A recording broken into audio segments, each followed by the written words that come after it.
Hello everyone. দশম ভাব কর্মকে নির্দেশ করে।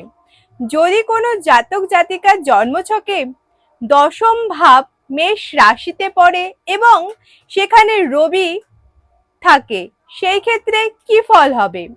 অবশ্যই পুরো ভিডিওটি দেখবার জন্য যারা এখনো অবধি আমার চ্যানেলটিকে সাবস্ক্রাইব করেনি, সাবস্ক্রাইব করে দেবেন, লাইক ফলো শেয়ার করে দেবেন এবং কমেন্টে লিখে যাবেন জয় শ্রীকৃষ্ণ।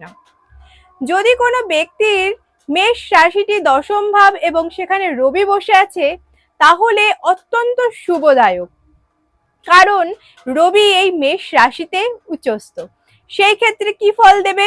সেই ক্ষেত্রে কিন্তু সেই সমস্ত ব্যক্তিরা সামাজিক প্রতিষ্ঠা লাভ করবে, তার পাশাপাশি নাম যশ খ্যাতি অর্জন করতে পারবে এবং এরা লিডারশিপ কোয়ালিটির হবে। যে কোনো দায়িত্বের সাথে কাজ কিন্তু এরা সম্পূর্ণ করে থাকে। তো সেই ক্ষেত্রে কিন্তু অত্যন্ত শুভদায়ক। তাদের কর্মের জায়গা, তারা উচ্চ মানের কর্ম করে থাকবে, যে কোনো পদে কিন্তু তারা উচ্চ লেভেলে থাকবে।